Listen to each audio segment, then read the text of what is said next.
And we are live. I am the CEO of Arcade 1UP, and I'm sure you're really excited to hear an update about the Arcade 1UP pinball. So, I did you all a favor. We're going to get Captain Joe on the phone, and we're going to see exactly what is going on and where they are at. So, we got him on Zoom, and here we go.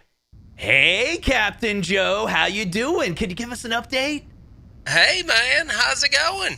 I'm doing great. You know, this year was so good. We sold so many Arcade 1UP cabinets, mostly Pac-Man. Everyone's super tired of it now. But we want to get some pinballs, you know, some Star Wars, some Marvel, and eventually, Attack from Mars. All of this is coming from Zen Studios, and we couldn't be happier with that relationship. But we also partnered with you. You were the one that's actually shipping it overseas, and we couldn't be more excited to have you on the call. And so, yeah, man, and I'm pretty excited. I've been chartering ships like this as a captain for at least a good 2 or 3 months. So wait.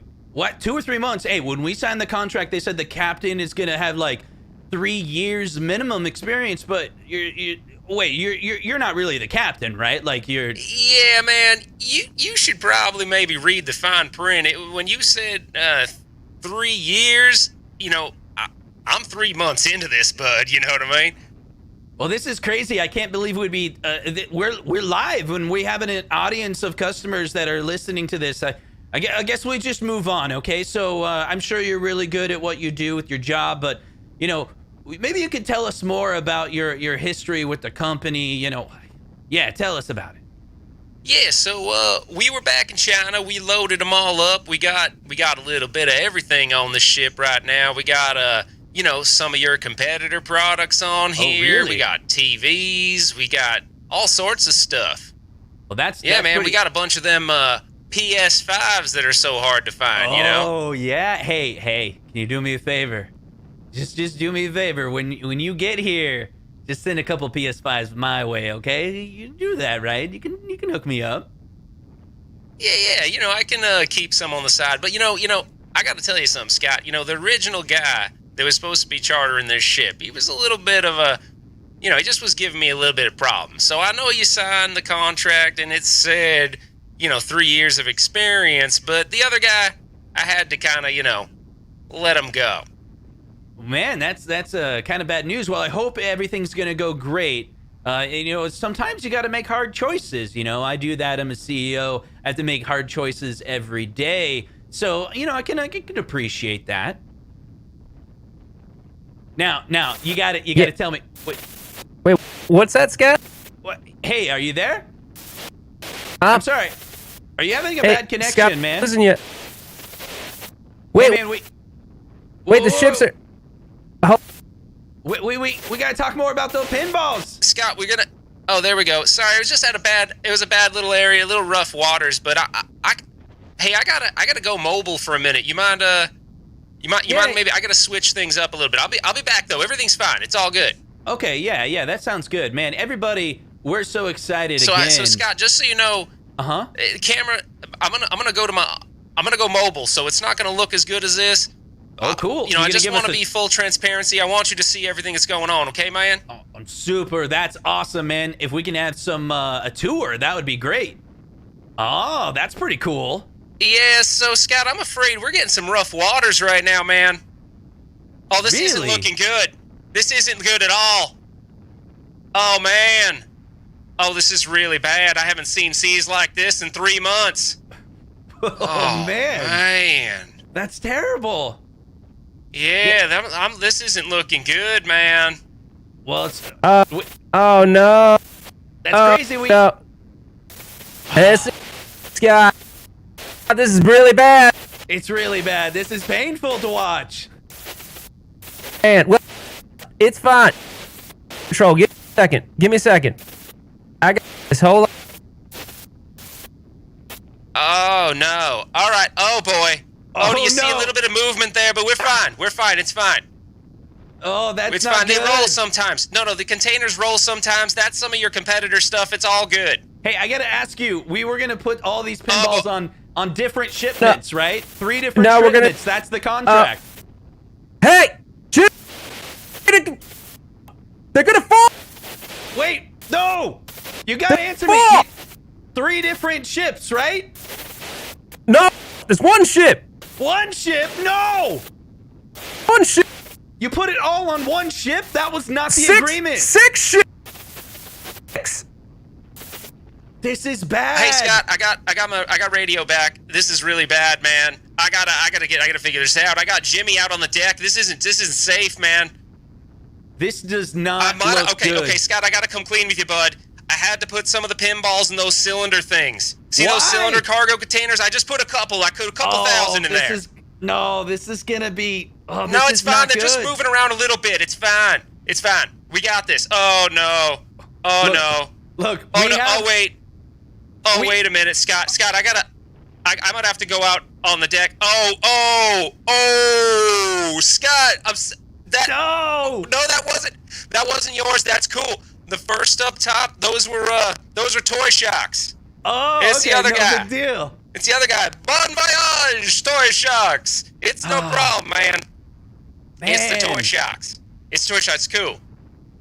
It's cool. This Don't is worry bad about news. it, man. See, as long as we can keep ours in good shape, that's what I'm excited about because we have a deadline, December 15th. We want to get all those pinballs to people by December 15th. As long as you can stay the course, just stay the course. I think Hey, we'll Scott, just be I fine. got good news and bad news, man. What's that? Well, those next 2 right there, you know those 2 you see right there? I see him. One of them might be like 500 of your pinballs. Oh, that's not good. That It's is fine. not It looks good. pretty stable to me. I like I told you, I've had a lot of experience with these rough seas, a good month or 2, you know. We should be fine. I don't know, man. This is getting really scary. And wait. There goes the toy shocks. See Oh, you guys man. later. Yeah. That was them there tabletops they were going to put out. Well, Man, bummer, man. yeah. Bummer, man. That's really tough, man. Those waters look really. This is getting, it's kind of getting a little nauseating actually to watch this. It's really painful to see. Oh, wait, Scott. Oh. Yeah? Oh, that other one right there? Yeah. That ain't a toy shock. That's that's the Marvel. Oh, God, no. Yep. That's 500 Marvels just going off at sea. Man.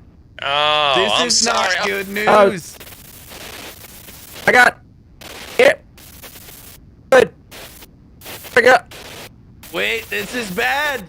We're Oh, losing you, 1,000. man. 1,000. Oh man. Oh, no. Go. Oh. Go. Oh no. Swift as they go. They This go. This is not good. Kill me. It's gonna kill me in my. Well, I'm sorry, guys. I'm sorry. I'm so sorry. But that's what happened to our pinballs. I'm so sorry.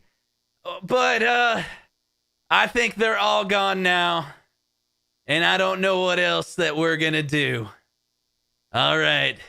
That's tough.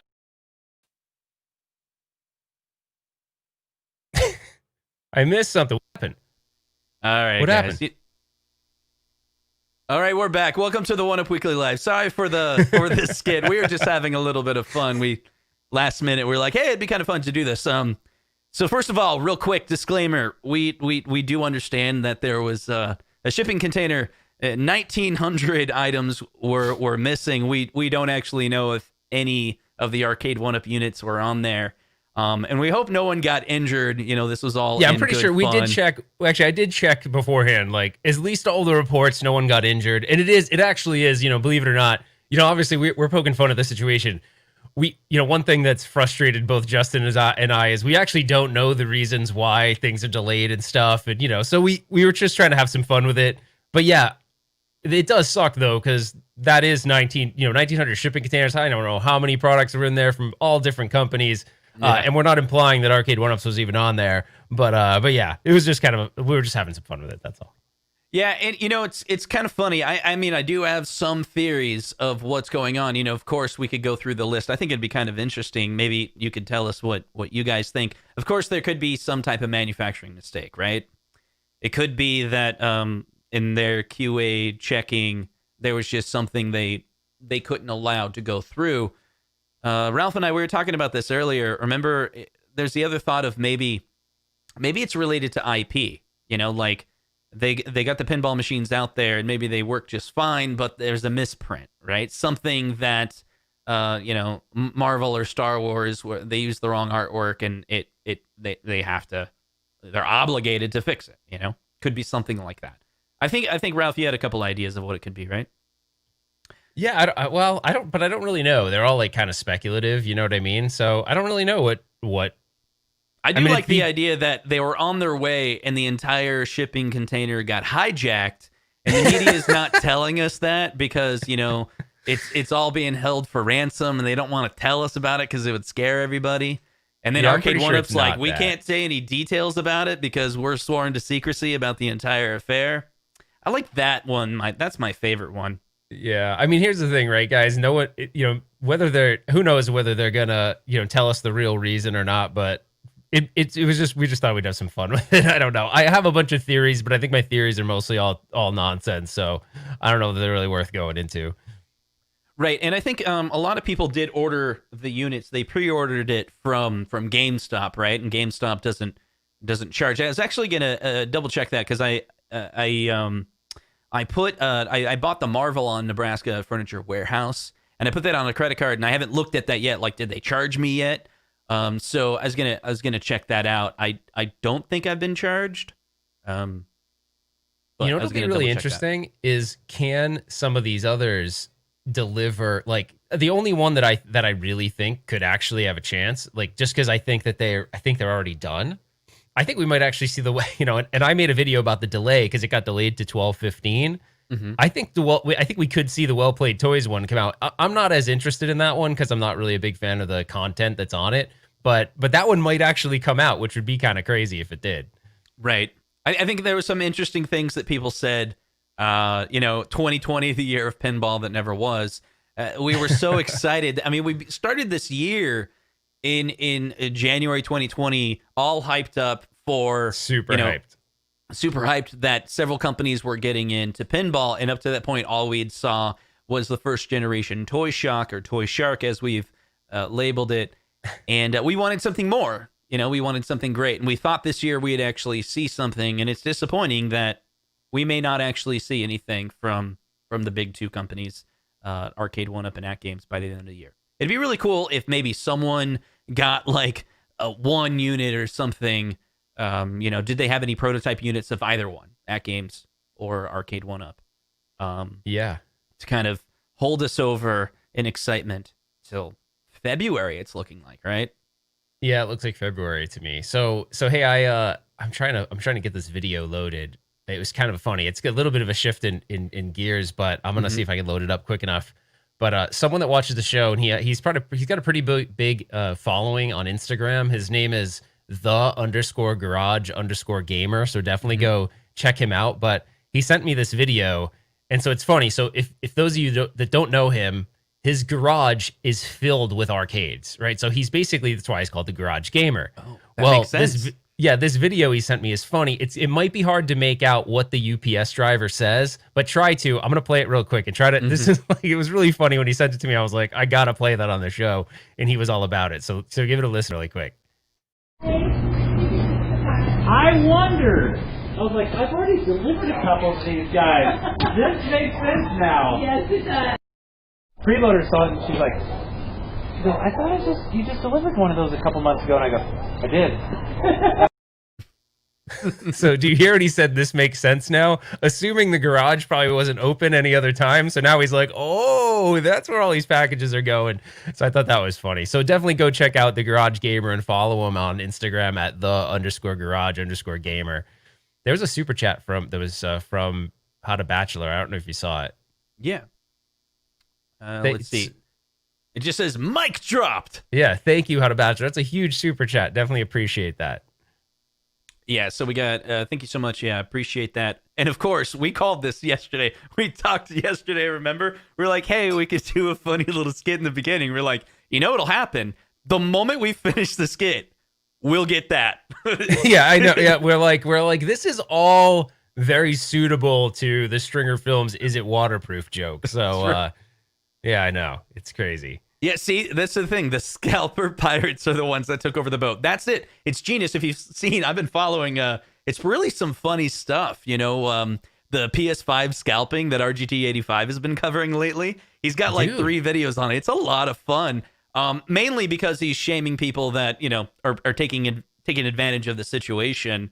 But it's kind of funny to think that, are those scalpers getting so crazy that they're like, I know what we'll do. We'll raid the carriers and then we'll have all the units. Are we going to get scalping pinballs? Is that what's going on? Dude, you know what's crazy though? I feel bad. So we'll talk about that for 2 seconds. I feel really bad for the people that have gotten scammed by these guys, because the guys that are doing this, it's insane how people are getting scammed by these PS5 things. But the craziest story I saw was, if you guys ever watch Rich at Review Tech, Justin and I were talking about it. So Rich at Review Tech was saying there was someone online who had scraped, I don't know if you guys know the YouTuber 8-Bit Eric. 8-Bit Eric, yeah. They scraped his face, and they were basically using his face as the face of the scalpers going out and ripping people off. And he had no idea about it. And so he had posted some video, and someone's like, hey, like, you ripped me off. And he's like, what? What are you talking about? And then that's how he kind of figured out that that his face was being used. Right? Yeah, that's pretty crazy, actually. It's one thing that you're like, hey, I'm going to pick up these PS5s and, you know, resell it with $100 profit, or there's some people that are doubling the profit, right? So you can get upset with them because they're scalping. But what we're talking about, this 8-Bit Eric situation, is where someone was going on OfferUp, and then their picture was 8-Bit Eric, and that's what kind of made it comical, you know, an interesting story. But it sucks for the people that got scammed, because they just straight up stole money from these people. They didn't receive anything. You know, it's like, hey, give, and they would sell it for, you know, just maybe a little bit above the price. You know, the PS5 is like $500, so they'd say it's like $600, and they'd have this story about why they need to get rid of it. You know, while we're on the topic of, I guess we'll have a little section here where we're talking about other interesting things going on by other YouTubers. Richard, did you see the one Rich was talking about where, what was it? I don't know why. All of a sudden it just removed. Oh, yes. The Taiwanese man that tried to trick his wife by saying that the PS5 was an air purifier. Did you hear about that one? No, but I mean, that's stupid, because he's going to have to play it. I mean, what? Yeah. So evidently, you know, he like brings this home. The wife's like, hey, what's that? She's like, oh, it's an air purifier. And it sets it up. And then she's like, wait, no. And then made him sell it.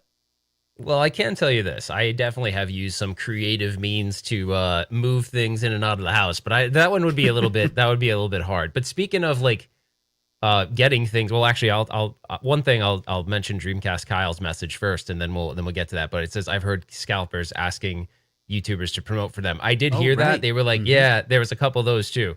But like kind of not making it seem like they had legit stock, but they were scalpers basically. I did hear that. It's an interesting one. But so I don't know if I told you this, Justin. I think I did. But did you guys know? Did you tell me that you have half a cabinet behind you?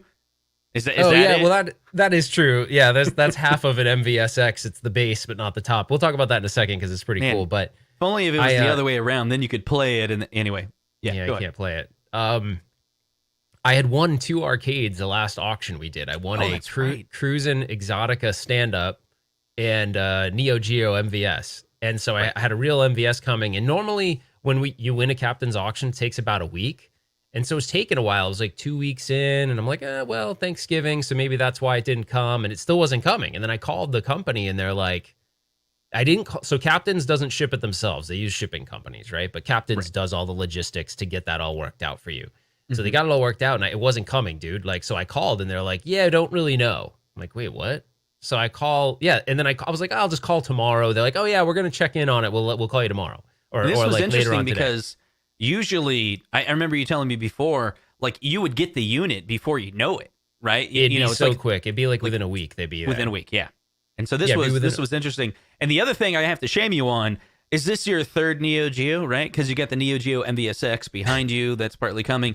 And then remember, you bought the one that I told you not to buy, but then you bought it before, whatever. But it had a pie in it and a flat screen, but yet you needed another one from Captain's. Is that right? Why did you upgrade? I got it for like 200. I think it was 200 or two. No, it was 250. I tried to get it for 200. And someone came in last minute and raised it to 250. But anyways, long story short, so I call them again. They don't have any status update. So I go contact Beth at Captain's Auctions, who's awesome. She's great. She's always been really, really helpful. And she's like, let me get to the bottom of it. So I don't want to share the details of the like stuff behind the scenes because it's not really fair to Captain. It's not really Captain's fault. So I don't want anybody to think I'm blaming them because that's definitely not it. Yeah. But the shipping company made a really big mistake. Mm-hmm. But it was because some of these shipping companies, they'll take your shipment and I don't know if you've ever watched that show. Remember that show? It was a reality show where like guys would be checking an app and they'd figure out what jobs they want from like these oddball shipping things. So sometimes a shipper will try to save money and they'll go, look, we only have 3 things going to Phoenix. So we're going to use like some third party. We're going to like kind of transfer that over to a third party. I'm sure there's a technical term in shipping that like defines that process. Mm-hmm. So anyway, so long story short, it's actually back in California. It's not, it made its way to Phoenix and like somehow it's back in California. So she's saying she's going to goes back. I mean, like you would think they would be like, hold on, let's make a phone call or something, but I don't know. So I think we're going to be fine. They're going to get in touch with me on Monday, but I'm kind of bummed because I was really looking forward to that. I'm hoping I still can get it for Christmas because I got like really smoking deals on them and they're in working order. So it'd be fun to have a racing cab on Christmas time. Although I don't know how much family is going to be really getting together. So we'll see. It's just it feel good. So I'm going to answer this super chat because I don't think Ralph will answer it. So I'm going to answer it. So Zohar says, can we talk a bit about Unico? Do you think it's possible for them to acquire other licenses to make future 50 game cabinets? And the answer is, drum roll, please. Unico has zero desire to stop at just the Neo Geo MVSX. And we know that Unico is not SNK. They are a separate company, similar to Arcade 1-Up. They're a separate entity. But people that are employed at Unico are previous SNK employees, so that's why they had their connection, and that's why they've done several SNK products up to this point. And there's no reason to believe they won't come out with another one. Just like anything else, it has to depend on the success of the MVSX, really. We do know the MVSX has a little bit of issue. I think, Ralph, you know about that one because you... It's the Wizard... is it Magical Lord? I can't remember the name of the game. It's not a game I was actually a big fan of on the Neo Geo, but there's a save game problem. There's like a save state problem. So they're... the cool thing is so we have that we have a Neo Geo group and it's on Facebook and they're all active in there. Like the Unico guys are in there. So they're trying to take note of things that are going on to get fixes out there. So they're already on top of that one. And then the other cool thing was, they maybe miscommunicated it a bit, but it's really cool what they did. So when they initially sold the bar top or not the bar top, the stand, the top didn't slide. The unit didn't slide onto the top right. So what they did is they rush shipped brand new tops to anyone. It's basically the top of that thing back there. That back there. They shipped all brand new tops, so it fits nice. The communication was a little off on the fact that was coming, but it did come, and then everyone was kind of alerted. So that's really cool. They just did it. They didn't even skip a beat. It wasn't like, oh, we're gonna have a bunch of people that are gonna have a hard time fitting it on. They just shipped it, which is really cool. And then I think Super Dimensional, who's in the chat right now, he had one that came with a dead pixel, and they already sent him a new bar top. I think he already has it. They like rushed him out a new one. Yeah, that's great. So they've been doing really good on the customer service so far. Yeah, and then I've heard some people, there was a great post by someone who said that they did have an issue. They made a phone call, and that person felt like they were really taking care of top quality customer service from Unico, and they took care of them. And it was a long post, and I thought it was really, really cool. So all signs are pointing to Unico is having a successful launch with their Neo Geo MVSX. They have the ability to do firmware updates. So if there is some issues that now the community is finding, because probably the community is a larger QA group than what they have, they probably tested the game. But with 50 games, it's really hard to test every single feature of every single game. But of course, you put it out to 1,000 people or more that picked it up. I think so far, you're gonna find those issues pretty quick. And let's see how quickly they react. If things go well and they have a profitable year, I'm sure they're going to come out with another one. A lot of these products are seasonal, right? So maybe it'll be another year before we get one, or hopefully they can. John D talked about this as well. Like whenever they work on a cabinet that has new tooling, he mentioned this for like was it Big Buck Hunter, like the light guns. The first time through is like double the R&D, but the second time you can kind of leverage the work you've done before to kind of put out another cabinet. So it might be the same for Unico. Yeah. And I don't think we ever talked about it, but I don't think there's any reason why we can't say it. A lot of people are wondering why there were 6 buttons on the Neo Geo cabinet. And the idea was they wanted to tool a cabinet that they could reuse. Yeah, so exactly. Other cabinets would have 6 buttons. That's kind of why. That's the trick. So to me, that sounds like they're going to do another one. But, we can't predict the future. Yeah. Kev Gret said Shipping Wars. That was the name of the show, Shipping Wars. It was actually kind of a cool show because the stuff that they used to ship was like really oddball, like weird stuff. So thanks, Kev Gret. I totally forgot about that. Stringer Films had a super chat. He said, can't wait to snag it for $100 on offer up next week. Wait, snag what? The MVSX? Oh, I don't know if that's going to happen. Not yet. Let's see. There's a couple other things on here I wanted to get to. There's been a lot of issues to start with the MVSX. I haven't seen a ton of issues. I've seen some bad pixels, things like that. I think technically the way all these companies write their warranty documents up, there's like a quantity of acceptable dead pixels, which I think is the same with, it used to be the same with monitors. I don't know what they do anymore, but they're actually replacing them, which is cool. So that's awesome. I think I haven't looked into it. I don't know if they actually necessarily have to, but they are, which is awesome. So I don't know for sure if they have that written into their contract or not. Magician Lord was the name of the game, by the way. Thanks, Lewis and Tim and Jeff. Thank you. You all corrected me. Love it. Thank you. I appreciate that.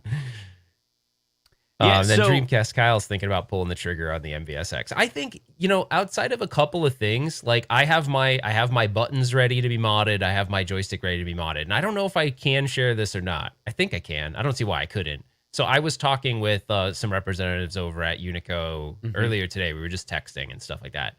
And I said to him, hey, what I would love to see, and I think the community would love to see, is you guys be the first ones that up the ante on the controls. Like really try to just make it standard that they're just really good. And they didn't commit to anything, but they're like, we're definitely exploring that. Like we want to make it as good as it possibly can. And obviously this was their first product. I think the joystick is actually fine. Like outside of the bat top spinning, the problem is with the bat top spinning is none of these companies are using the sticks that have the bat top as part of the stick. Like the stick is the bat top, like can't screw off, right? It's the whole shaft is the bat top. That's the problem, is you have to screw them on. Anything you have to screw on like that, the way, depending on how you play, it can be unscrewed. Like you never hear anybody going, my Hap bat top unscrewed, because it can't unscrew. You know what I mean? So that's one of those things. If you up the product quality, you use better quality components. To me, I think that money you invest in it, it will be a good investment because you're going to have less issues. You're going to have less quality issues. I don't know when you're buying things in bulk like that, I imagine there's some effect in how much money you make margin wise. But if it's minuscule and you reduce customer support calls by half or more, then I think it's worth it, in my opinion. But I don't know if they look at things that I don't know if Arcade 1-Up does that analysis, but they should. Right. And I think part of the problem is ours. Like it's a mistake that maybe you and I and the broad community has made. So Arcade 1-Up does listen and they take suggestions. But if you were to go back a year or so and look at videos from you, Ralph, or the community, the number one feedback about sticks and buttons was you got to put sandwas in it. Is sandwa this, sandwa that? It's the number one recommendation. You got to put sandwas. And what did they do? They tried it out. They tried it out with the Marvel Superheroes Special Edition. And John had said that it wasn't a very lucrative, opportunity for them. It sounded like they didn't make a lot of money on that unit. So they put it out there and it sold however it sold. And he kind of implied that maybe that wouldn't be accepted as normal practice because of the business side of it. I think the mistake we made was saying it has to be brand name, because Ralph and I are familiar with the company that most of everyone uses, and you can get a better stick from that same company, and it's not brand name. And I really wish Arcade 1-Up would have explored that. I'm trying to pull it up right now while we're talking. Yeah. Like, so it's like we wanted better quality, but everyone kept on saying Sanwa. And so they said, comparatively, this other company that provides, it's their supplier, can provide sticks that get the job done. And really, Arcade 1-Up's kind of like number one market is the broad majority of people that probably don't complain about sticks. So a compromise could be like, yeah, just use the higher quality sticks and buttons that come from the clone company. Yeah, so I'm pretty sure that this company is the company that everyone uses. Because if you look at the bottom of, I know it's in the MVSX, it's in the At Games Legends Ultimate, it's in the newer Arcade 1-Up. It's called Baolane or Baolin. I'm not sure how you say that exactly. And they basically clone name brand controls. So if you look like this one right here, you can see the one goofy thing. This is such a goofy thing, and I've never said it. I think I said it one time, and everyone ignored me. This is not a bag on At Games Legends Ultimate. It's a bag on Baolane or whatever. They use 2 dust covers. I've never once seen a joystick ship with 2 dust covers ever, but that's where they get it, because every At Games Legends Ultimate has 2 dust covers. Maybe that is like the one. That's the stick. That's it. Made way too many of them, right? They're like, what are we going to do? What are you doing, Jimmy? You ordered like 50,000. We'll just ship it with 2. Yeah, this is their joystick. This is the one in the At Games Legends. Although this one looks a little bit, that's pretty much it. I'm pretty sure that is 100% it. But this is the company that makes those parts. And they're actually good. The one company that probably has the best joystick on their controls, and oh my gosh, you guys are going to freak out that I'm going to say this, is At Games. They use the best joystick so far. But it's not brand name, see? But it's not brand name. If they went brand name, I'm sure their costs would go through the roof. They're just picking the model higher, from the same supplier. And I don't know the price differences. We're I don't know. We could inquire, like, I'm here from Justin's Arcade. Hey, everybody, we're going to build a brand new, we're building the Justin Console Kits Ultimate, and we would like to inquire. It says inquire, so. But yeah, look, so they have that one. They have a locking joystick. They have a colored ball top. And actually, this one, I'm pretty positive. I'm almost 100% positive that this joystick is the one that the VP Cabs uses in their upright pinball. They have a joystick so you can play vertical games. They've got a claw machine one, so they sell for other commercial applications. Yep. What is that? America style joystick. That's a Hap style joystick. It's a Hap clone, right? Like, what if they said like how and another thing, they haven't even tried out what how much they could pay for the Hap ones. And so, like, for example, what if that guy right there is cheaper than the Sanwa? That might be the better stick to put in the fighting games. Like, if you're going to put, I'm not a Sanwa fight stick guy. I'm an either IL, so an IL Euro stick, or a Hap competition stick. Those are the two. There's the Hap. There's one other Hap one that I don't usually get. I don't know. It's maybe a little bit more expensive, but I put when I shipped. Sorry, I'm really tired today. When I shipped Zohar his control panel, I put IL Euro sticks. There's debate that IL Euro sticks are better than Hap competition sticks. I find them both pretty good, but I usually just default to the ILs. But this right here is designed to be a Hap clone stick. Now, you could argue there's some gray factor there that, like, they are not caring about copying someone completely, because that looks exactly like a Hap competition stick. But you can say the same for the sticks that are basically ripping off the Sanwa, is it JLF? Yeah. Oh yeah, there's clone Sanwa JLFs too. Yeah, totally. Yeah. So this is interesting. Although this has leaf switches on it, which is actually not what this is not actually how a Hap competition stick doesn't have leaf switches. It has like micro switches on it, but there is a leaf switch. Yeah. If you're gonna do it, like, if it's a Pac-Man cabinet, you want to put the cheaper joystick on it. doesn't bother me that much.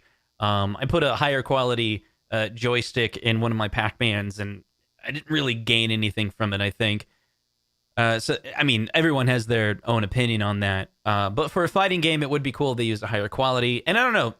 Here's the thing. If there's a meeting at Arcade 1UP, all it takes is probably one person, usually for persuasion.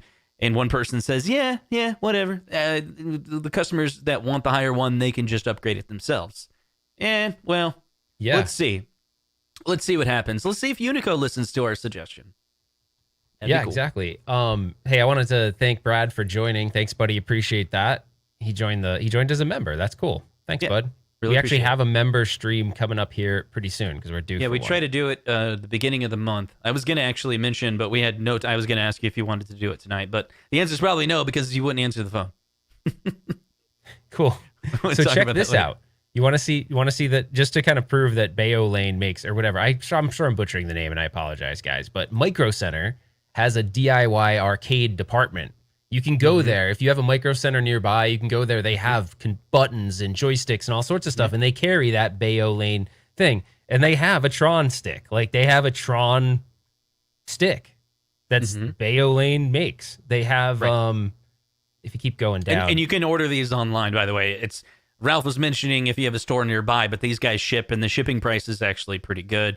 I was looking at something I wanted to grab, and some things were like a $5 shipping or $10 shipping. Quick glance, and I don't have. They make a trackball. They make a light up trackball, like an LED trackball. They make a ton of stuff, but it is all like, it's all China sort of clone stuff of American. Usually some sort of American. It's usually Hap stuff, or they'll clone the Sanwa stuff. I haven't seen them clone other things like Sumitsu's and stuff. I'm sure they have them. I'm sure they have clones for those too. It seems like they copy everything and they sort of make, cheaper, more cost-effective versions of it. But the good news is, like, why we're bringing this up is it is very, very possible for Arcade 1UP to just work with this same company, because I believe, I'm pretty certain this is the parts they're using already, and just say, hey, look, we'd like to get the better quality stick. Because I'll tell you, if they put the stick on that's on the At Games Legends Ultimate on there, I think, I don't think people would complain about the stick anymore. And I don't think they would. And the buttons they use the better Bayo Lane Hap clone buttons on the At Games Legends Ultimate. Right. Like, why not just do the same thing? I mean, I don't think it would impact their bottom line that much. What I would love to see, and this is something that we were probably going to talk to John, but maybe he's watching, and check this out. Go talk to your supplier, right? Go over to, what's his name, Jerry. Ask Jerry to talk to Baoling. Get some samples. Send those samples over to Ralph, and we'll make a suggestion. You can kind of share with us, like the cost of the various ones or whatever, and we'll make a suggestion and be like, dude, like, you put this one in there. Like, Ralph actually does a mod of a current Arcade 1UP and say, this one's like 90% as good as the genuine one. Stick this in there. And then put that on your 5th generation line, and it'll be great. Yeah, you don't have to pay the exorbitant amount of money for the Sanwa, right? Yeah. Again, I think that was a mistake. There's that thing, right? It's like, at some point you gotta weigh things out and go, all right, could I make a huge difference in the overall customer support? Let's say we get, I'm making this up, I don't know. Let's say 50% of the calls for customer support is that something happens on the buttons or the joysticks that goes wrong. Up the level one level, and maybe you eliminate, close to 90% of those issues. If that's the case, then that to me is worth it, because you're probably sending free product out. You're have to sending replacement parts out. So I don't know. I just think that it makes perfect sense. I'm not the one in charge over there, so I can't do that. But it's a tough thing, right? Because what if I told you I put 2 sticks in front of you and say, okay, which one feels better, right? And you're like, A feels better. I'm like, oh, you like A? Yeah, well, A is only guaranteed with 10,000 clicks. Like, you move that thing 10,000 times, it'll break. The other one doesn't feel as good, but you can use it 100,000 times. So now I don't know if that's true, but that comes to mind. It's kind of like the conversation we had. Try not to go that long, because we've got like backup. We got super chat backup, and I want to make sure I don't miss them. But remember the conversation we had about the Outrun, where everyone's like, "Oh, like it's thin and you can bend it." And look, I get it. I saw the footage. Ralph showed it to me, and I was like, "Oh man!" But a part of me did think, what if that is a part of the durability? They tested it thoroughly that they needed to use that level of plastic and that amount of give for the longevity. And if they went with something harder, it would actually snap. I don't know, but if someone told me that from their machine side of things, it would make sense to me. Yeah, that's unfortunately the information we don't usually get. You know, I wish we did, but no, I hear you there. So Hobby Hands had I'm going actually from the more current ones up, so I got to go quick. So he said that's a crazy super chat. Thanks, buddy. Appreciate that. He said totally off topic, Ralph. I also just got my C64 Maxi and VIC 20 remakes. Have you opened yours yet? I have. I wish a company would come out with a curved LCD screen that would be like the old CRT. Oh, dude, yes. The Commodore, so I got that my full-size replica, it's a replica of a Commodore 64, which was my first computer. I loved that computer. But the monitor that the Commodore 64 came with that they sold was freaking awesome. It was one of the best monitors. And I used it well into the future. I hooked my NES up to it, a whole bunch of stuff. So yes, Hobby Hands, I would buy that in a second, even if it just looked like it, because it was so much nostalgia for that monitor. And Justin, you and I have talked about that monitor. It was a great monitor. I remember like all the TVs that we had at my buddy's house. We watched all the movies on the Commodore 64. I mean, we plugged RCA right in the side. I remember thinking to a point, we were like, man, this looks as good as component video. When component video came out, we still had that Commodore 64, and it was still kicking. And it was still looking better than the modern TVs that were out there. And we were like, must be some special computer monitor. Yeah, I don't know. We were like 14. Awesome. We didn't know. So Michael, he said, the big question, will John D come on the Christmas special after the pinball delay? Yeah, so I talked to him about the holiday special, and he said, yes, we're going to still do that. Everything's still on with that. So we're trying to work out logistics. Now, originally, I was going to try to be with him in face-to-face, but California's on major lockdown from COVID right now, so that's probably not going to happen.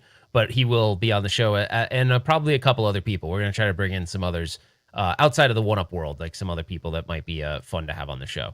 Yep. Zohar says, validating, responding quickly, and acknowledging the customer is a big part of any successful business. Couldn't agree more.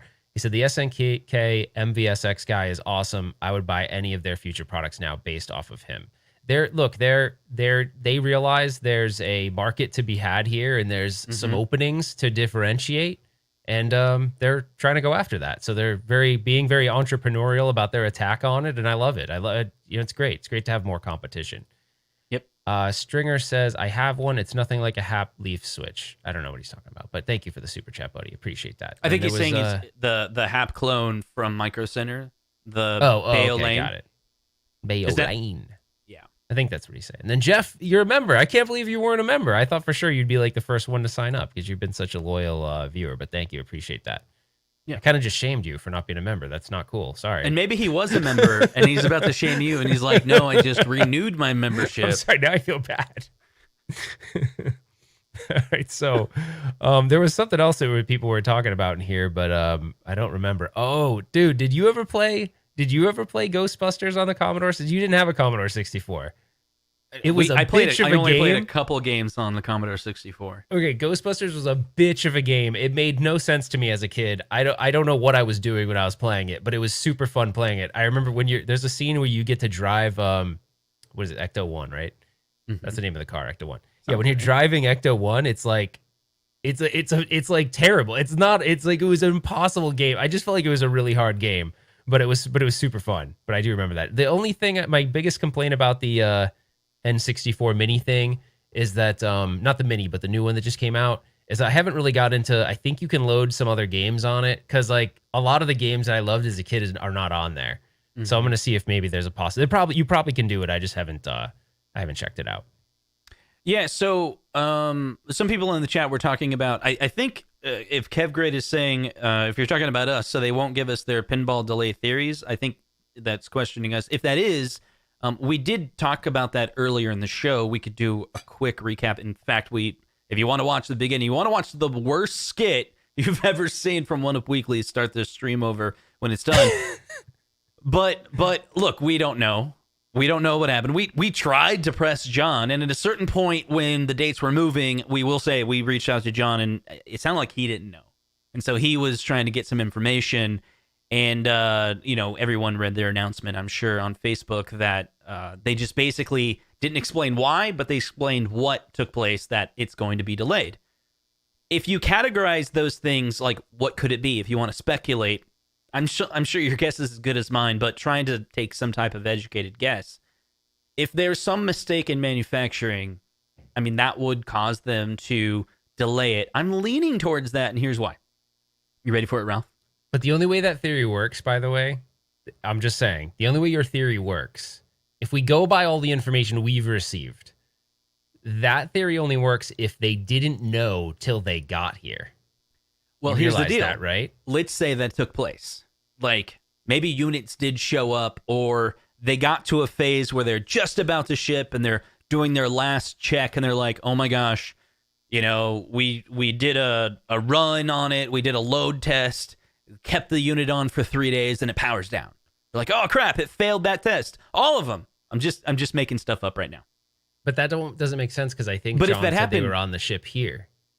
Well, that would've I been don't know. done Maybe prior. that happened. Maybe they did arrive and there's some final thing. If there's some critical problem, how long would it take to fix it? Critical Well, if manufacturer it's critical, then it's problem. probably remanufactured, be like 3 months. 3 months. So that takes you to February. So I mean, to me, that that's- sounds like a that's- critical failure. Well, and here's the thing. If I look at it, like if I tried to think about if I'm them, like I work, let's pretend I work for them right now. And I'm in a boardroom meeting and I hear there's a critical problem with it. Critical. Like, so now you know that there's sort of this rush to get into the market because there hasn't really been someone that really captured the market yet. And you're like, crap, we believed that we had a good thing. If we do this and screw up, like we're screwed. Like we're totally screwed. Like forget about the pinballs because you can't ship them. You can't ship them broken, right? So it's like, so that does make sense to me because I'm thinking there isn't a world where they wouldn't want to be first, right? Like if I'm working for the company, hell yeah, I'd want to be first because being first has a big advantage. It also has a disadvantage sometimes too. If you rush to market, rush to market and have problems, that can have a disadvantage. Like so I don't know. Like my gut tells me it had to be something major because of course they would want to capitalize on being first because I would be willing to bet not being first is going to affect sales to some degree. Maybe not a huge, but it's going to affect them in some degree. Yeah. So I don't think you'd want that as a corporation. But dude, we're way behind on super chats, like way behind. I'm sorry. Ben Tull says any word on Zen is going to put out some VR tables next year. So he did say when Mel was on here, he did say they have an aggressive virtual reality roadmap for 2021. So there is something coming in 2021 as far as updated VR stuff. So that's pretty cool. Right. There was a couple more that we actually missed by accident. So there was Dr. Horse Sleech. I think I got that right. Horse Sleech. Yeah. He sent a $5 super chat. Thanks, buddy. He didn't say anything, though. Okay. But he did send it, which is really cool. Appreciate that. And then there was one more. I just want to make sure. Oh, Wade, I meant to get to this one and I missed it. So Wade said, I'm thinking about pulling the trigger on a T2 cab for $850 in my area. $850 is better than $1,000, buddy. So $850 is actually a pretty good price for a if it's a T2 in good working condition, I'd pull the trigger at $850. That's actually a pretty good price. Right. And I think we're caught up. now. Cool. So there is some things to be excited about. So the MVSX is starting to ship. Some people are starting to see that, so that's really cool. What's next? We got, I think, IA Arcade. We got those guys, those units coming soon. Did you see what they did? Did you see What's what that? Zhang did? Did you see what he did? I don't know what you're talking about. How he went to the first guy, the first person that got one's house? That was so That's cool. cool. Like, That's very cool. way cool. Nice touch. Yeah. Very nice. I mean, there's certain people maybe you wouldn't want to come to your house, but Zhang's a cool dude. Like, Zhang, like, there'd probably be certain CEOs of companies you'd be like, don't know if I want them to come over, right? Like, I'm not talking about in our arcade group, just in general. There's definitely some companies where I wouldn't want the CEO coming to my house, but he's such a cool dude. He's like a laid back. He seems like he's always having fun. He definitely doesn't care. He's cool. So that's a pretty neat thing. Yep. Yeah, so that's really cool. Let's see what else is going on. There's some people that have mentioned this. It's a tough one, right? So we're on the heels of getting pinball machines from Arcade 1UP, but unfortunately they said it's delayed. Does that mean it's going to affect their announcements that they plan on announcing maybe as soon as December? But maybe, I was thinking maybe it's more January, like there is a CES event that's virtual. Were they going to be a part of that announcements? So what can be tough about it, what if their CES announcement was planned to be like Universal Pinball Machine? Would you still announce Back to the Future, Jaws, and E.T.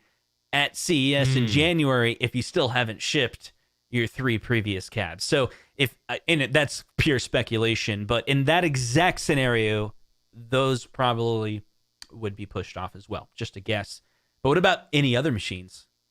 Are they also going to push off some of the arcade cabinets? I don't know, because here's the thing that we don't really know. I got an email the other day. I actually meant to talk to you about it, and I haven't actually had a chance to because we've been sort of busy lately. I got an email about our CES registration, and I didn't even look into it because I don't really know what the format's going to be. I'm assuming it's all virtual, so like maybe it won't matter. Like maybe they'll wait. I don't know. It's because if you can't go there and the buyers can't see everything, then it kind of like the CES is all about touching and feeling stuff. I mean, really, like getting a visual, of that product. So kind of like the Pac-Man. Yeah, totally.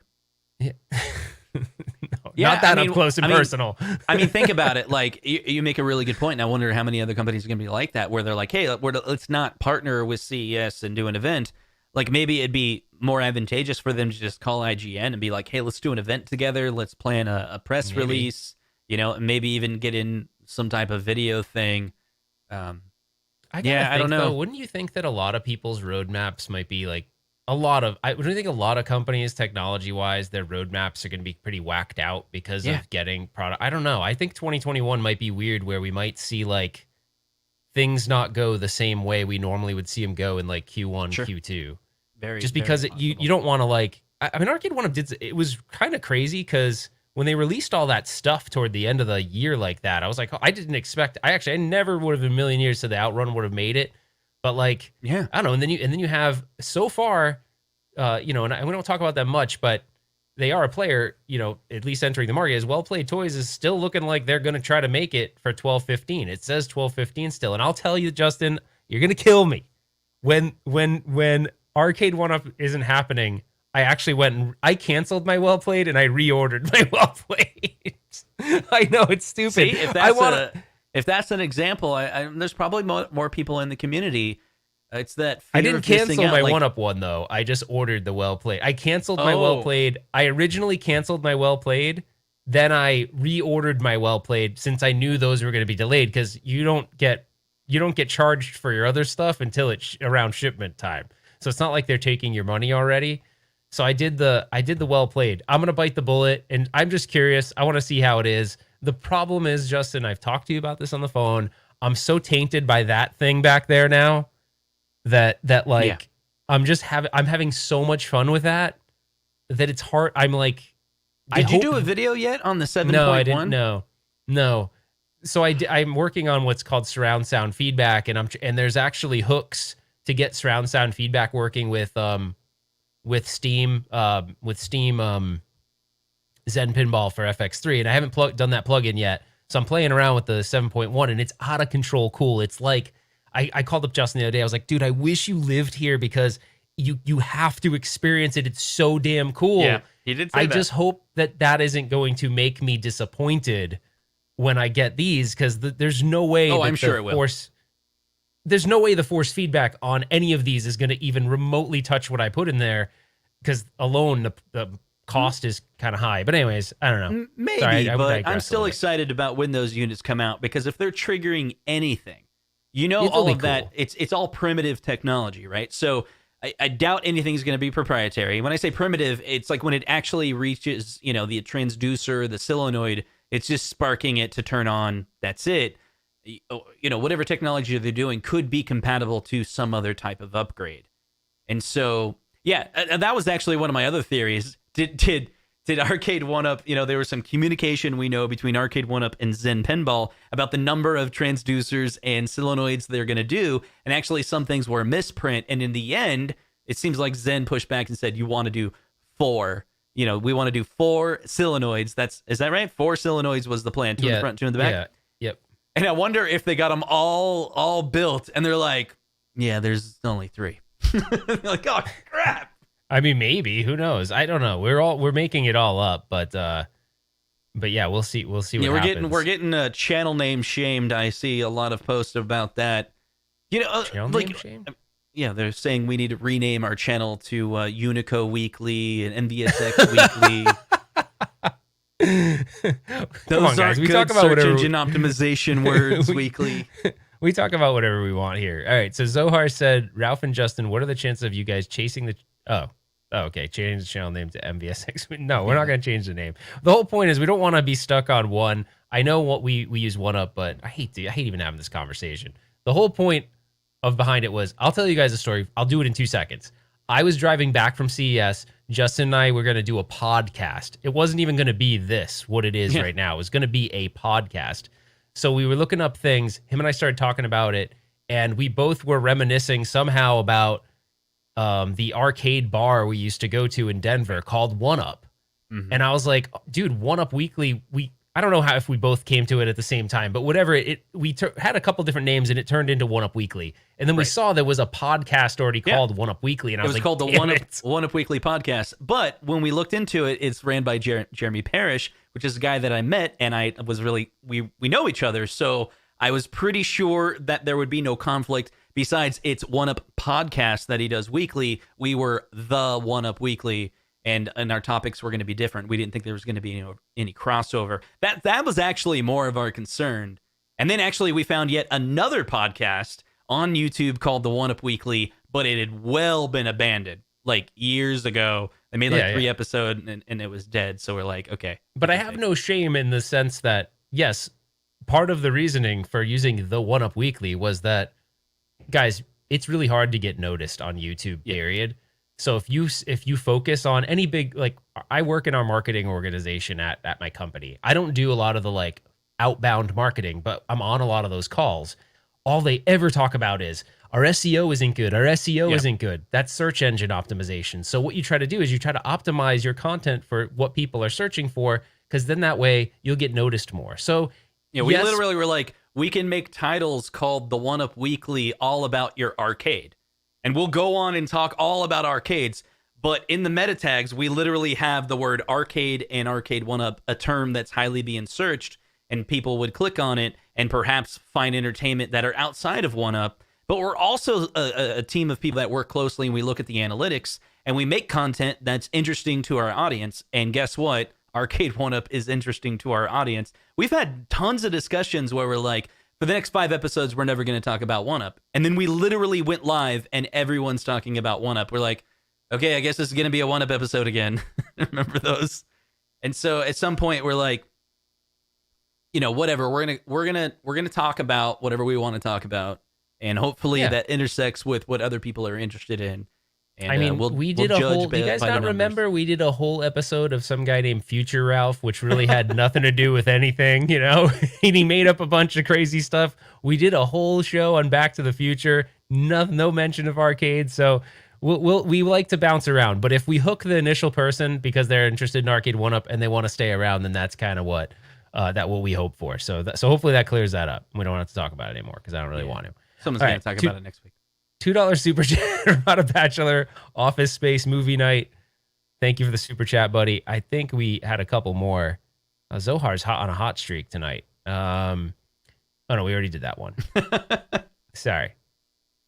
Where did it go? Oh, okay. So Mike Amon says, can you change the sit down outrun cab to a stand up if you buy or make a riser and modify it? Is the cord long enough?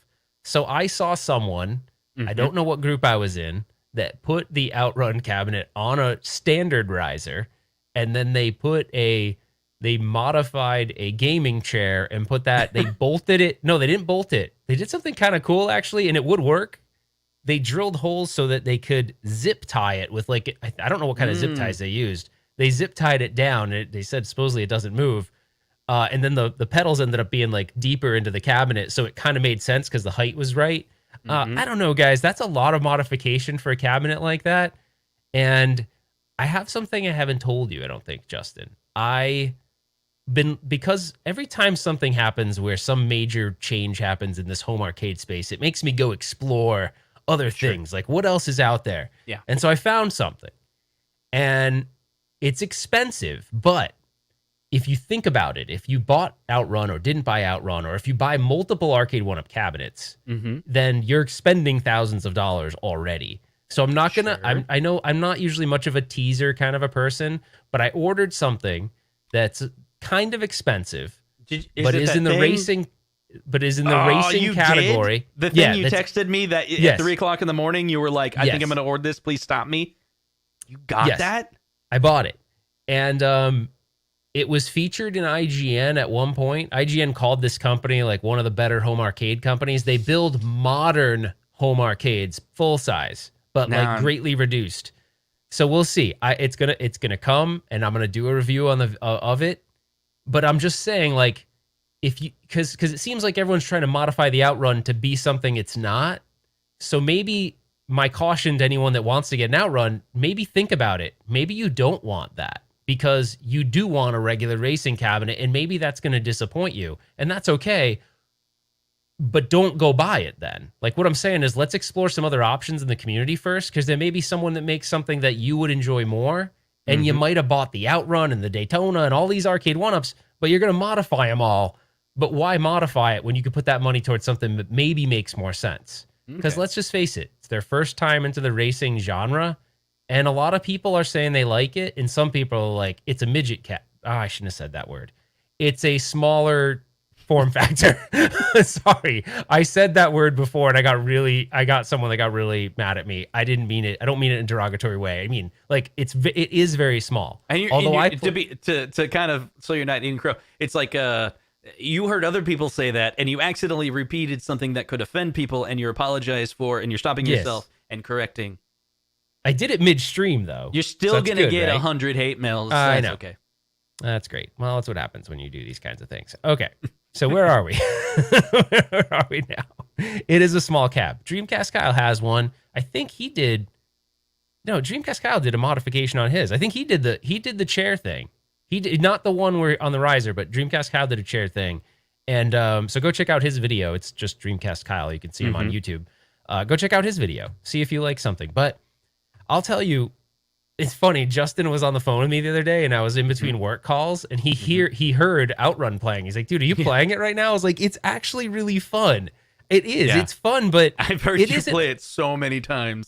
It's fun. It is, though. That's the thing. Yes, there's so many things I could complain about it, like the size and the form factor, and it looks really dorky when you're in it, and it looks even more dorky because when I'm playing it, if Kim is walking into the room, I'm playing this thing, and there's 4 full-size arcade cabinets, so it looks like I'm like, so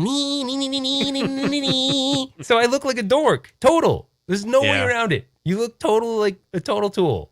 Did we catch this one? I refuse to cancel my Arcade 1-Up Star Wars Pinball. Yeah. It crossed my mind, but no, I didn't do it. I didn't.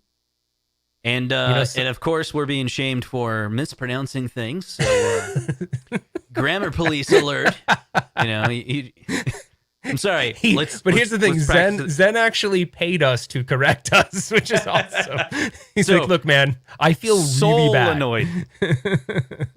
Solenoid. I say it wrong all the time too. It's fine. Thanks, Zen. Appreciate the super chat, buddy. And we're just joking around. All right. So my family says, "Have you done all the routes now?" No, because I'm so bad at Outrun. I'm still trying to figure out. Like, here's the funny thing. And we're probably not going to get to it in this show because we're already running an hour long. I told Justin, and I know you didn't do it. I'm assuming you didn't do it. I told Justin to go watch Insert Coin because I was like, dude, you got to see it. It's so good. Yes. And I knew he wasn't gonna. I knew he wasn't gonna watch it. I'm sorry. Yeah, I knew it. I knew he wasn't. But in Insert Coin, they talk about, and I'm not going to give it away. If you haven't seen it, go to my YouTube channel. There's a video on there, and it tells you in the details. It tells you how to see it. But go watch it. It's awesome. It's seriously awesome, and it's worth the money. Plus, no one's doing I crap need right to now watch anyway. it. He gave me the long version that he didn't want to publish. Actually, I think you did record that version, but you never published it, where it's a little too leaky. But it sounds really exciting, and I do want to watch it. It's just I haven't had time. I'm sorry. But here's the thing. In the movie, they're talking about, at Midway, they're talking about how the game, like how quickly you die in the game, like how difficult those games were. And like on the business end of things, they loved that because it's like, well, that's great because when we market it toward the arcade owners, they're going to love it because their return on investment is going to be right away. And then they start making money quickly. So, but they were talking about T2 and I can't remember who was there. They were there on scene, you know, when they got delivered and they were watching some guy play and he died in like 13 seconds. And he's like, dude, 13 seconds. Yeah. And owning a T2 now, there are dip switch settings where you can make it ultra hard, like stupid. So in that think about it. The game was super popular. The movie was a total smash hit. Right. Everyone wanted to be a part of that. So people were spending tons of money on that game. But the balancing and they act digitized was the players, so you're walking through the arcade. It's almost like you're seeing a scene of the movie, it's like watching right? a movie. Yeah. And the thing is, it's this balancing act because they're like, look, we don't want someone to spend so much money that they have no interest in ever playing it again. So it was like, where does the balancing act go? Like, where do we kind of fit in there? And I don't know if you guys ever remember this. There was a game. I don't want to go too detailed on the. Actually, just go watch it. What I would urge is if you guys all watch it this week, sometime this week, then we can talk about it more next weekend. And Justin needs to watch it. All right. Okay. Next You Sunday, promise we'll have me a you're gonna segment where we watch talk- it. Okay, I promise. All right. Promise, like pinky swear? Yeah. I'll do it. All right, cool. Very cool. All right, good. Did we catch the off-topic? Thanks for the TMNT audio mod plus more. Yeah, no, thanks, bud. Appreciate that. I had actually someone reach out to me earlier today and they said they did the outrun mod and they said they love it. They're like, "Oh my gosh, this is so cool." And it is really cool. I told Justin after I did it, I was like, it makes me want to play it more. I don't know, there's something about it. It sort of gave you more elements to the game. And Justin and I have beat this up a lot. You know, Zhang, the CEO of iArcade, always says it's about the experience. It's immersive experience, and sound is so important. It really is. Like a lot of these arcade games used to be loud, and if you play the Terminator 2 downstairs, the speakers you're holding the gun, you're in there. The speakers are right here, like the solenoids. How do we say it? Solenoids. The solenoids are right in those guns, like duh, duh, duh, duh, duh, and the sound. It's like all around you, and you're all in this cabinet. So that is such a big part of it. Yeah. Could you double check our backup for super chats? Because I think we missed a couple. One that said they think One Up Weekly is a great name. And I think there's another one right next to it. I got My Family. Have I tried all the routes? I got Can't Wait Till One Up Weekly has 5K members. That's from Stringer Films. Thank you. Tyler Vandervoort said Ralph loves popcorn equals movie night. I do. I love popcorn. Thank you for the super chat, bud. Dr. Dr. Horselech. I'm never going to get it right. Horselech. Thank you for the super chat. He said the name One Up Weekly is perfect. Thank you. Appreciate that. You got to 102 Law Dog, so that's good. Thank you, buddy. Appreciate that. We got the Selenoid. I think we're good. I think we're caught up. Cool. So very Appreciate good. all those guys. And I think it's some people said no. It's Silanoid. That's what I thought it was. And he's like, no, it's Soul Annoyed. What's this verdict? All right, everyone type in the chat. Is it solenoid or solenoids? Yeah. All right, Jeff with the super chat. Thanks, buddy. He next says gun. prediction for next gun and driving cabinet. Okay. So next Can I, while you're gun- thinking, Justin, can I just tell you guys? I know the next gun. Yeah. All right, you pause that for just 2 seconds. I will tell you guys, I did not order the Buck Hunter. I'm not going to order the Buck Hunter. It's just because I realized I would not play that. I wouldn't play it. Okay. Yeah. Same here. I've only played it a couple times, and every single time I'd see it at Wild Buffalo Wings, I would almost play it, but then not. So then when I went to think about purchasing it, I was like, I don't know. Let's see. So the next, it's going to be Time Crisis. Yeah. So if you don't know, I have a series of videos that I've been putting on my channel.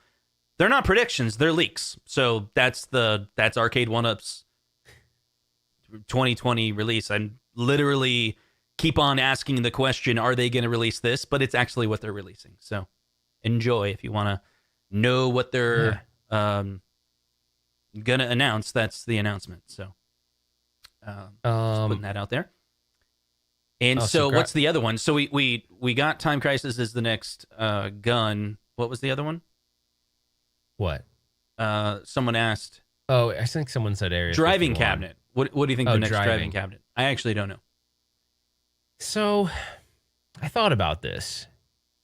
We haven't seen them do any polygonal stuff yet, right? Like they haven't gone into that realm yet. Big Buck Hunter is polygonal. Oh, true. Okay. Mm-hmm.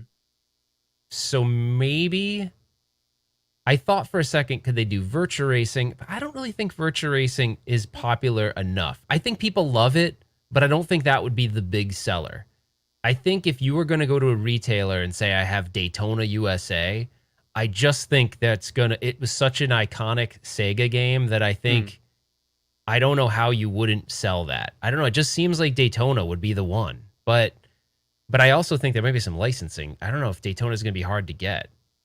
Because was that NASCAR at all involved in Daytona? I don't even know. Because is anything in the game? I don't follow NASCAR, so I couldn't say like, oh, those are the likeness of the actual real cars. I don't know. So maybe there's some. I want to say Daytona USA, but then at the part of me is like, I don't know if they could get it. I don't know. Right, and then cruising's a weird one, right? Because there's Snoozing? ties between Snoozing there's ties USA between No, I'm just Midway and Nintendo on that one, right?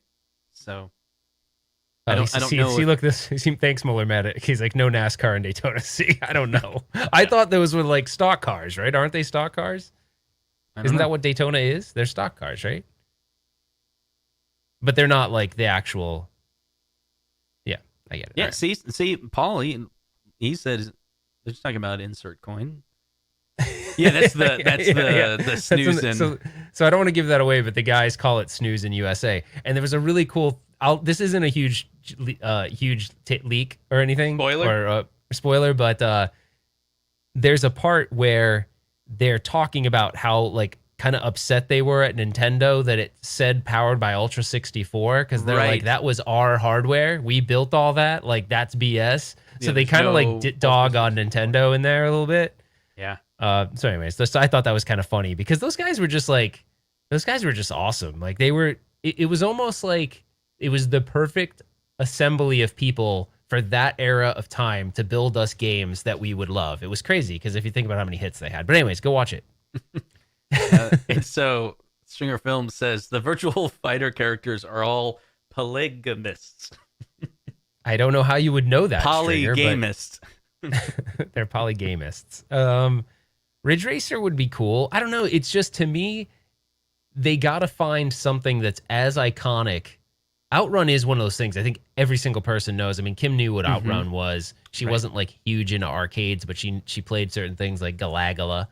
But I don't know. I want to say I want it to be Daytona USA, but I don't think I'm going to buy it even if it is.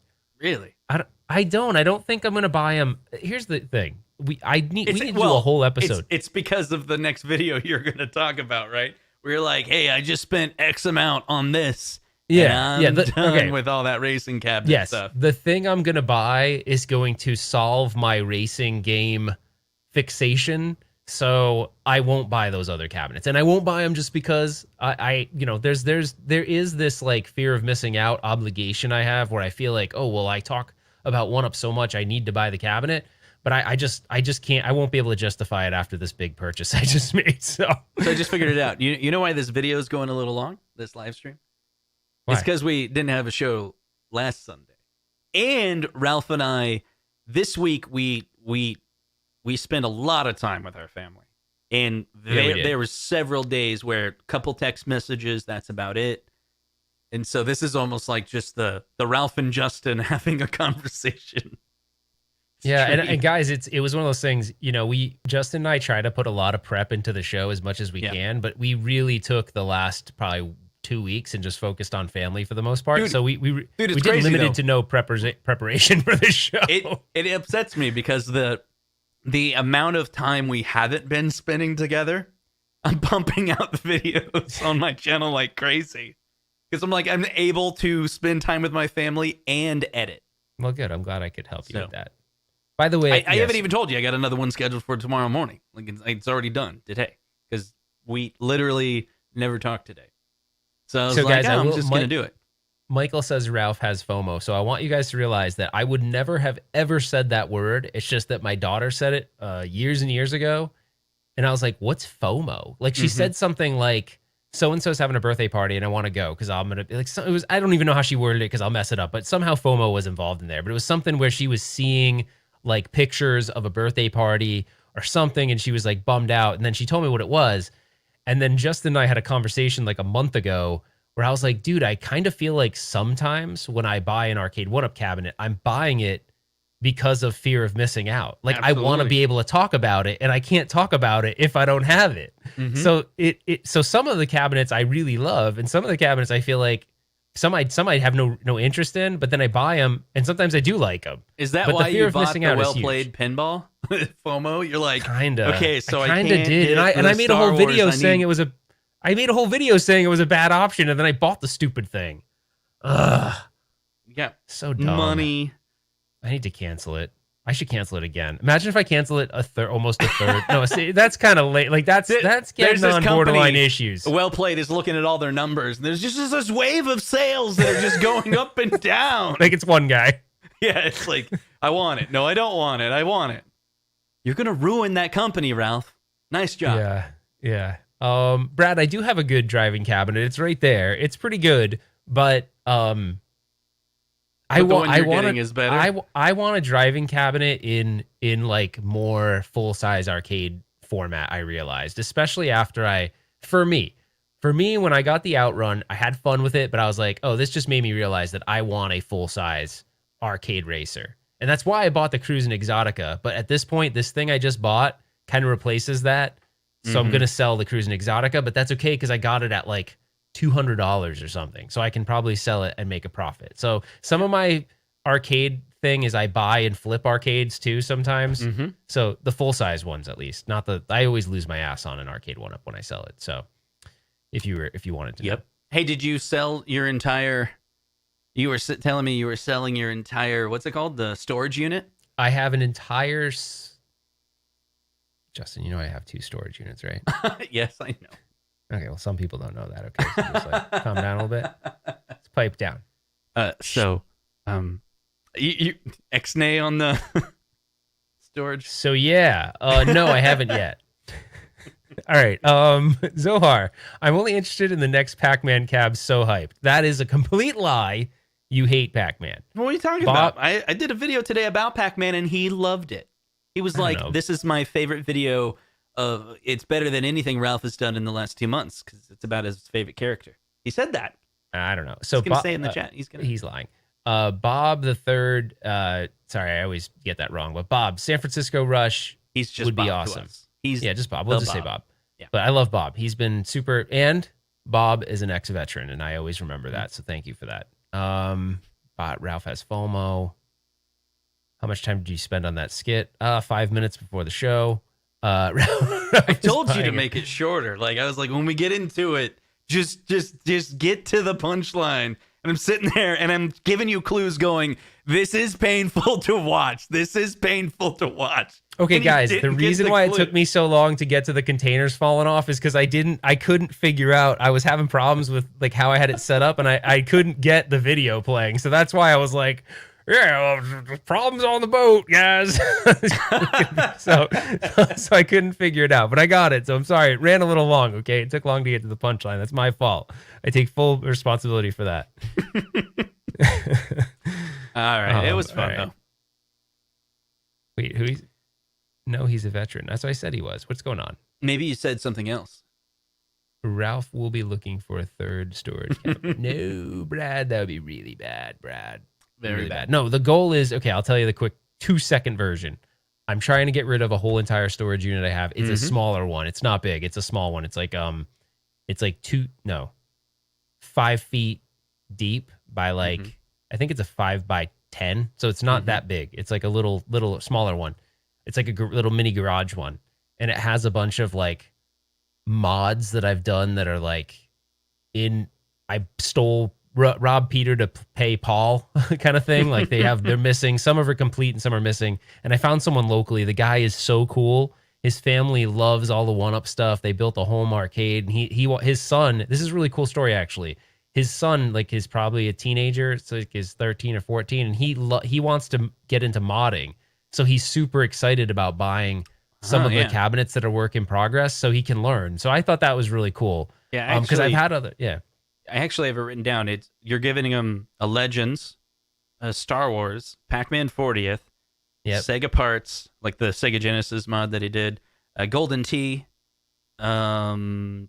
There's nothing in the Golden Tee, but Oh, the Tanuku. What is it called? I always forget how to say it. Tatsunoko versus Capcom. Tatsunoko parts for that. TMNT parts. I think that was just like the side panels and Mortal Kombat. It's just side parts. panels to a TMNT, yeah. But it's and we went through it and we're like, those are a good set of items. A lot of them are like, incomplete, but spend $100 or whatever and you can complete that unit. So it's a pretty good deal.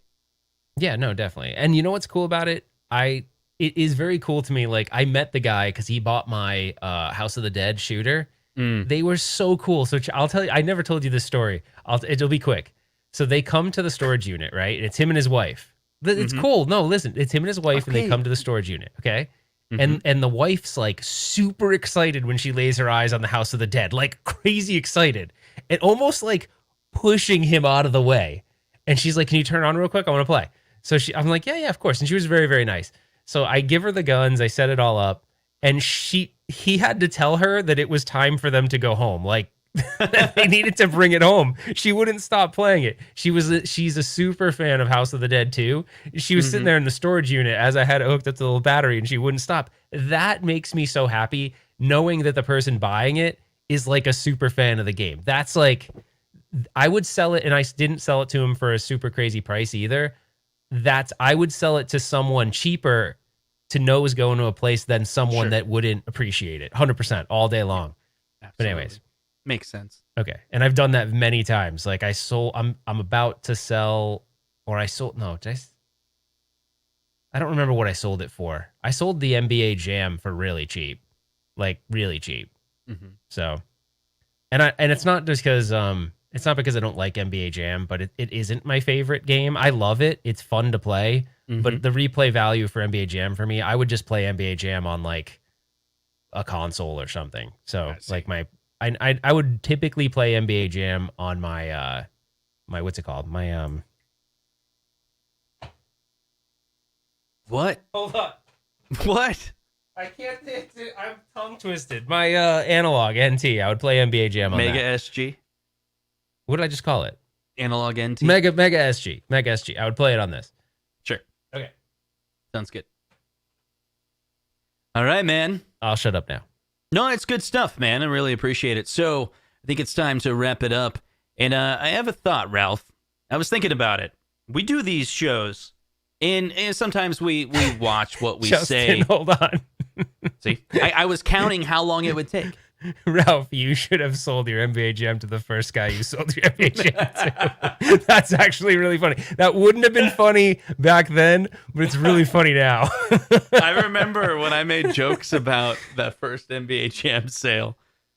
You got Is that because I was thinking recently there was this thing that I did that really upset you so much we didn't talk for a day. Was it? It wasn't related to It that, wasn't right? that. No. But I literally can't remember what it is now. Okay, I'm You going can to tell shut me up now. later if you remember. Okay. All right. So there are children that watch our show. Penelope, she's out there. I don't know if she's watching now. It's past her bedtime. And my family is a good friend of ours. So I thought to myself, it's the next generation. And I was really touched when I heard that, she knows Closing Time. Song, she recognizes that. And she's familiar, dancing to, like Pumpkins and Foo Fighters. And some of my bands, all-time favorite bands, Foo Fighters, Pumpkins, great songs from the 90s that are passionate, that are heavy, And so I thought I'm going to play a song. It's for Penelope. It's because awesome. Penelope needs to hear other songs that are outside of the 90s. And this really reveals, when I was a teenager, there was a lot of musicians that I liked, but this is the origin. This was the first musician I fell in love with that really got me into music. And I think this is one of the best songs from this artist. And one of the reasons is because it's an older song. It's an oldie, but it's a goodie. But it speaks to that passion, that passion in music. The songs that you sing in the car that you have to scream.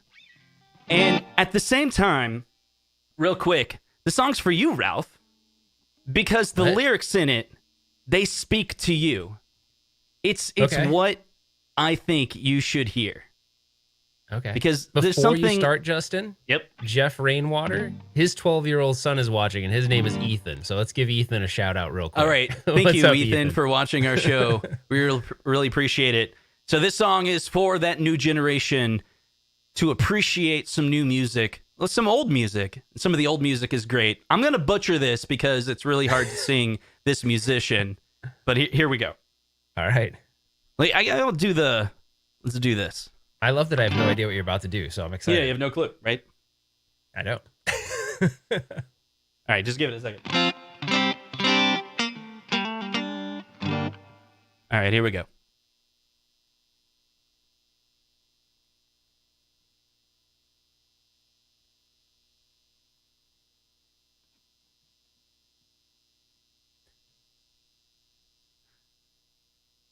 Here we go.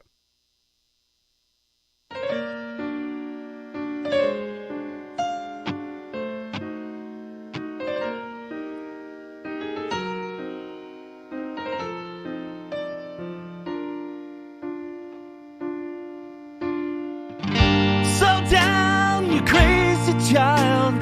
You're so ambitious for a juvenile, but then if you're so smart, tell me why you're still so afraid. Where's the fire? What's the hurry about? You better cool it off before you burn it out. You got so much to do and only so many hours in a day. But you know that when the truth is told, that you can get what you want, or you can just get old. You're gonna kick off before you even get halfway through. Ooh, why don't you realize Vienna waits for you? Slow down, you're doing fine. You can't be everything you wanna be before your time. Although it's so romantic on the borderline tonight. Too bad, but it's the life you lead. You're so ahead of yourself that you forgot what you need. Though you can say when you're wrong, no, you can't always see when you're right. You're right. You got your passion, you got your pride. Don't you know that only fools are satisfied? Dream on, but don't imagine they'll all come true.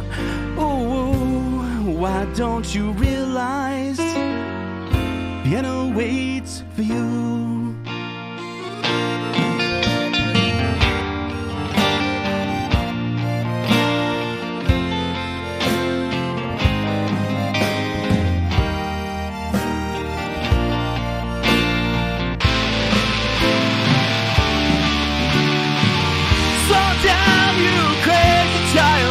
Take the phone off the hook and disappear for a while. It's alright, you can't afford to lose a day or two. Ooh, why don't you realize Vienna waits for you? But you know that when the truth is told, that you can get what you want, or you can just get old. You're gonna kick out before you even get halfway through. Ooh, why don't you realize Vienna waits for you? When will you realize Vienna waits for you?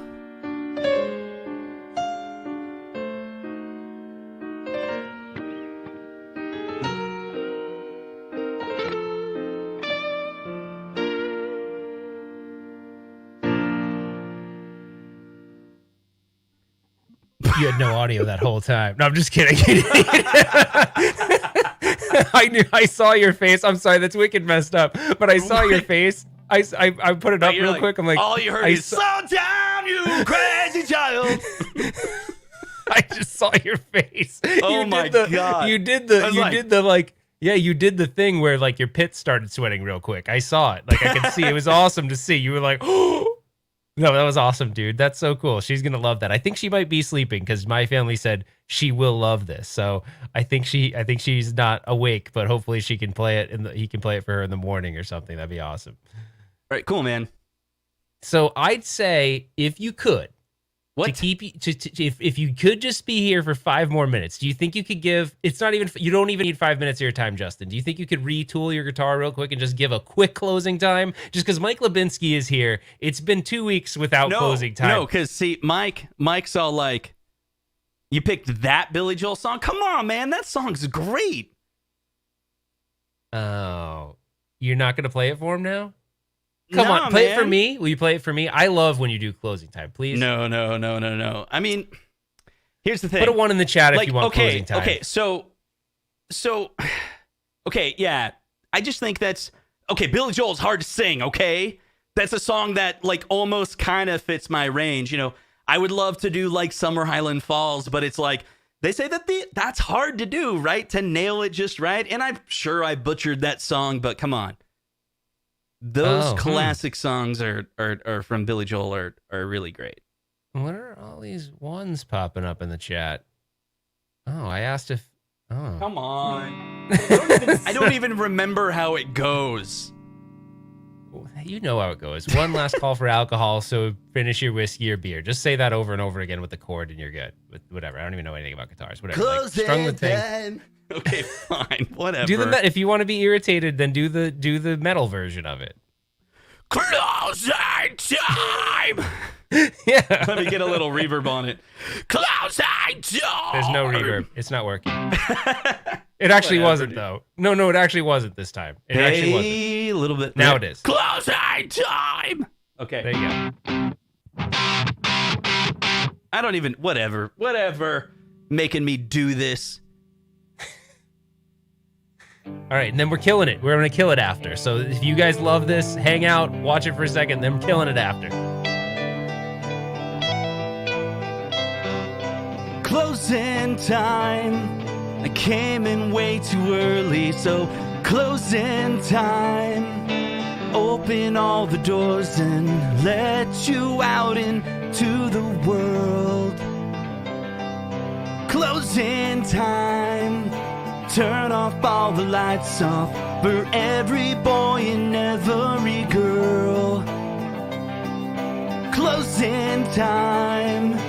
One last call for alcohol, so finish your whiskey or beer. Closing time. You don't have to go home, but you can't stay here. I know. Want to take me home. I know who I want to take me home. I know who I want to take me home. Closing time. Time for Ralph to look at his phone for a while and be rude. Closing time. You don't have to worry, Kim, he'll come down soon. So gather up your pinball, move it to the ocean, 'cause we know it fell all the way down. The real reason you don't have pinball ever beginning comes from some other beginning. And yeah, I know who wants to take me home. I know who wants to take me home. I know who wants to take me home. Take me home.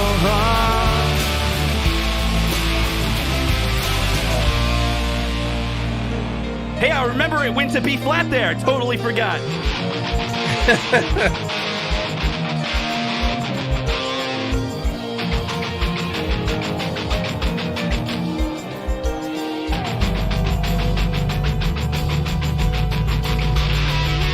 Take us home, Justin. I don't know how it goes.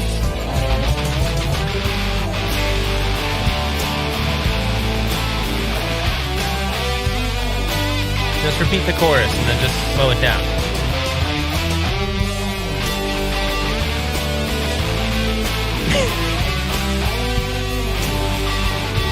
Audios in Spanish. Closing time. I'm singing out a key because I didn't practice at all. Now it's I know who. I know who I want to take me home.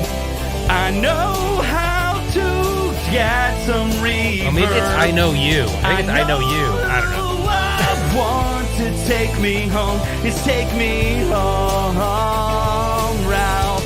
Let's end the stream after this. We will.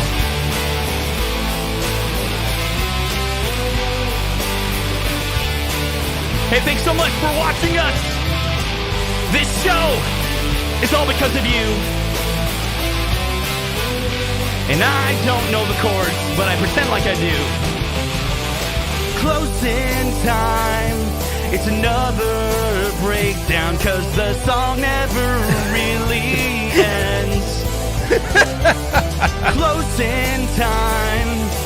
You should probably go home, cause closing time. Every new beginning comes from some of the beginning's end. Yeah, 2 copyright strikes in one video. All right, guys. Thanks so much for joining, and we will see you on the next one if we have one, but we probably won't. But take care, guys. That's a lie. The next one. All right, take care. Bye.